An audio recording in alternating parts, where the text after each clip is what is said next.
Bonjour à tous. Allez, je suis avec mon ami Ali. On va parler de récupération. Pourquoi la récupération en musculation et en crossfit est-elle importante?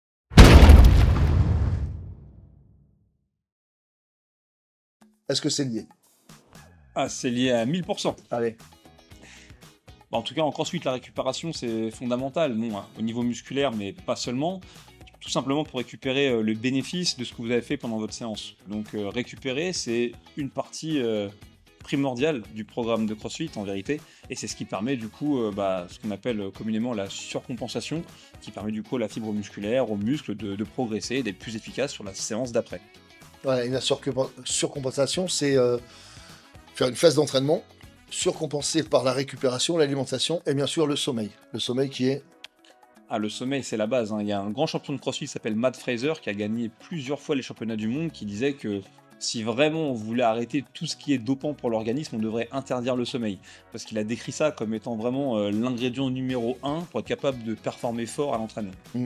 Moi j'ai compris la surcompensation et la récupération par le sommeil en 2005 quand j'ai préparé mon dernier championnat du monde à UBBN, où là je dormais 2 fois par jour. Je faisais 2 siestes, le matin et le midi. Et j'arrivais à m'entraîner une fois dans la journée, mais je faisais 2 récupérations complètes de 20 minutes en récupération.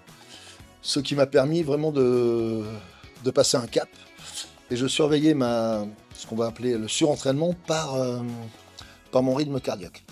Je prenais mon rythme cardiaque tous les matins. Quand j'étais entre 50 et 60, tout allait bien. Dès que mon rythme cardiaque augmentait, je faisais une phase de récupération, donc je dormais plus.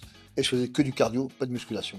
Jusqu'au jour où le lendemain, ou le surlendemain, des fois il me fallait 2 jours pour que mon rythme cardiaque redescende à 50-60 pour que je puisse reprendre l'entraînement. Et ça m'a vachement aidé parce que je n'arrivais pas, j'ai mis des années à- à chercher cette solution du surentraînement.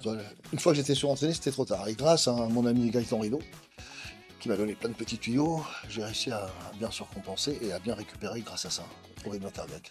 Bah, ça me fait plaisir, tu vois, que tu dis ça, parce que je dis souvent que la différence entre les athlètes, ils pensent toujours que c'est le volume d'entraînement, alors que je dis non, c'est rare que les athlètes soient tant que ça en surentraînement, par contre, ils sont souvent en sous-récupération. Et les meilleurs athlètes de CrossFit que j'ai pu côtoyer, ils faisaient comme toi, c'est-à-dire vraiment 2 grosses sessions de récupération par jour, et un volume d'entraînement comparé à plein d'athlètes loisirs, fondamentalement pas si élevé. Par contre, une fois qu'ils avaient mieux récupéré, ils avaient plus d'intensité à l'entraînement et du coup plus de résultats. Ouais. Après, dans la récupération, on va parler d'étirement, de stretching. La fameuse, moi pendant 10 ans, j'ai enseigné les étirements après la séance, parce qu'il fallait enseigner les étirements après la séance. Ça fait grand temps que j'enseigne, donc je progresse, hein. J'ai étudié, j'ai lu beaucoup de trucs. Et c'est vrai que c'était assez dingue de faire des étirements à chaque fin de séance et d'être persuadé qu'on faisait récupérer les gens. Dans toute ma vie, moi, j'ai fait beaucoup d'étirements, j'étais très très souple. Voilà, avec l'âge, après, on se réduit un petit peu, mais c'est vrai que ça enlève toutes les tensions musculaires de faire des étirements. Alors, si on fait le bas, vaut mieux tirer le haut. Si on fait le haut, vaut mieux tirer le bas, longtemps après l'entraînement. Et ce qui est essentiel, c'est quand même les étirements avant l'entraînement. Est-ce que tu les conseilles, toi? Bah, dans la pratique déjà de manière générale, en ce qui concerne les étirements, on peut quand même distinguer 3 choses. Tout d'abord, il y a les classes qui sont conçues vraiment pour rendre plus souple. Ok, les cours de stretching, etc. Et je pense pas que ça rentre vraiment en ligne de compte. C'est peut-être plus pour les combattants, par exemple, ou les gens qui font d'autres types de pratiques. Et ensuite, dans les gens qui font du crossfit ou de la musculation, on fait le distinguo entre les étirements dits statiques, où on va tenir les positions pendant 30 secondes ou plus, et les entraînements dits dynamiques ou balistiques. Voilà, et dans la méthodologie CrossFit, les étirements statiques, on les recommande uniquement pour les adolescents, simplement parce qu'ils sont dans des phases de croissance. Alors il y a le squelette des fois qui grandit plus vite que les muscles, c'est pour les aider à être entre guillemets moins gauche lorsqu'ils bougent.